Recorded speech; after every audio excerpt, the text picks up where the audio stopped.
প্রিয় দর্শক, আমার পিছনে যে রাস্তাটা দেখতে পাচ্ছেন এটা হচ্ছে রূপসী বাংলা প্রজেক্ট। একটু বৃষ্টিতেই তলিয়ে গেছে পুরো সম্পূর্ণ এলাকা। চলাচলের কষ্ট, দুর্ভোগ হচ্ছে। কি করছে সিটি কর্পোরেশন? খাল ভরাট হয়ে যাচ্ছে, পানি উঠে চলে আসতেছে রাস্তায়, ঘরে বাহিরে সব জায়গায়। মানুষ কত কষ্ট করবে, এই নিম্ন শ্রেণীর মানুষ। এটা হচ্ছে পশ্চিম বাসানটেক গুদাঘাটের যে মেন রাস্তা, সেই রাস্তাতেও পানি। মানুষ চলাচল করবে কিভাবে? যাওয়ার কোনো পথ নেই, ভিজে যেতেই হবে, ময়লা পানি পারাতে হবে। এই পানি পারানোর কারণে রোগ জীবাণু ছড়াচ্ছে, অসুখ হচ্ছে, মানুষ ভুগছে। কারণ হচ্ছে আমাদের এদিকে যে খাল আছে, এটা এই খালটাই ব্রিজ পর্যন্ত টোটাল পরিষ্কার আছে।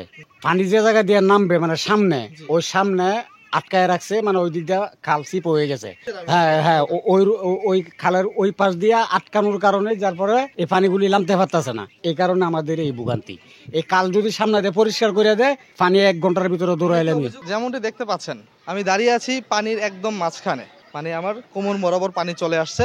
এই পানি হচ্ছে পাশে যে খাল আছে সেই খাল থেকে চলে আসছে। সামান্য 1.5 ঘন্টা বৃষ্টিতে যদি এই অবস্থা হয়, সারা রাত যদি বৃষ্টি হয়, তাহলে কি অবস্থা হবে? চলুন দেখাচ্ছি আশেপাশে যে বাড়ি ঘরগুলো আছে তাদের কি অবস্থা।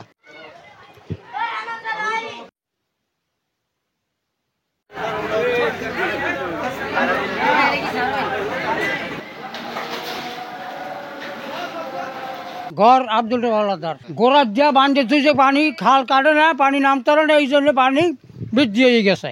দর্শক, অত্র এলাকার যে একটি মসজিদ এবং মাদ্রাসা রয়েছে, এতিমখানা, তার অবস্থা আপনাদের এখন দেখাবো। চলুন, কি পরিস্থিতি আছে দেখেন। এটা পাঠশালা পানিতে তলিয়ে গেছে। আমাদের 1.5 ঘন্টা বৃষ্টি থেকে হওয়ার জন্য দেন আমার খালের পানি নামতে পারে না। তার জন্য মনে করি আমার মসজিদ মাদ্রাসা, ঠিক আছে, মসজিদ মাদ্রাসা ডুবে গেছে। আমাদের ঘর বাড়ি তো আপনারা দেখতে আছেন, ঠিক আছে। 1.5 ঘন্টা বৃষ্টিতে এরকম হয়ে গেছে। আমাদের একটু আশা আমাদের এই সরকারের কাছে, আমাকে ওই জায়গাটা যে একটু খালটা একটু পরিষ্কার করে, আর আমাদের এই যে পানিটা রূপসী বাংলার ভিতরে পানিটা যে সরকার একটু দেখে। শুনলাম নতুন বস্তির কিছু মানুষের কথা, শুনলাম রূপসী বাংলার কিছু মানুষের কথা। তারা যে অভিযোগটা দিয়েছে যে খাল ভরাট, আসলে এই যে খালটা দেখতে পাচ্ছেন আমার পিছনে, এই খাল দিয়ে আপনার ক্যান্টনমেন্টের পানি, ভাসানটেকের পানি, এই বস্তির পানি এবং রূপসী বাংলার পানি এই খাল দিয়ে আসে। এই খালের অবস্থা আপনারা দেখতেই পাচ্ছেন। আর আমার এই পিছনে যেটা আছে আমার বাম পাশে, এটা হচ্ছে আপনার 14 নম্বর, 13 নম্বর, 4 নং ওয়ার্ড এবং আরও যে যে জায়গা আছে সেই জায়গা দিয়ে, সেই জায়গার পানি এখান দিয়ে নামে।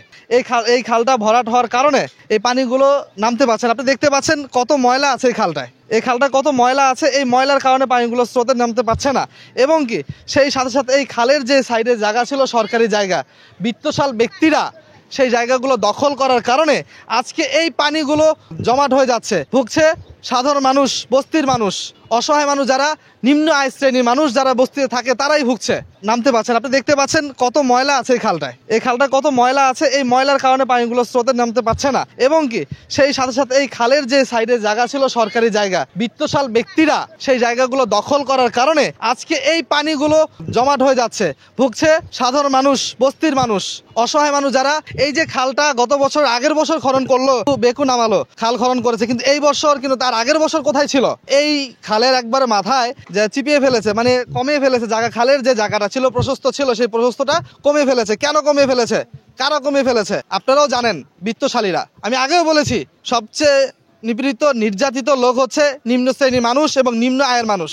এখন উত্তর সিটি কর্পোরেশন মেয়র সাহেবের কাছে জনগণের আকুল আবেদন যে এই খালগুলো সঠিকভাবে উদ্ধার করতে পারে এবং অসহায় মানুষের কষ্টটা কিছুটা দূর করতে পারে। সোহেল রানা, গণকণ্ঠ, ঢাকা। আপনারা দেখছেন দৈনিক গণকণ্ঠ, সবার কথা বলে।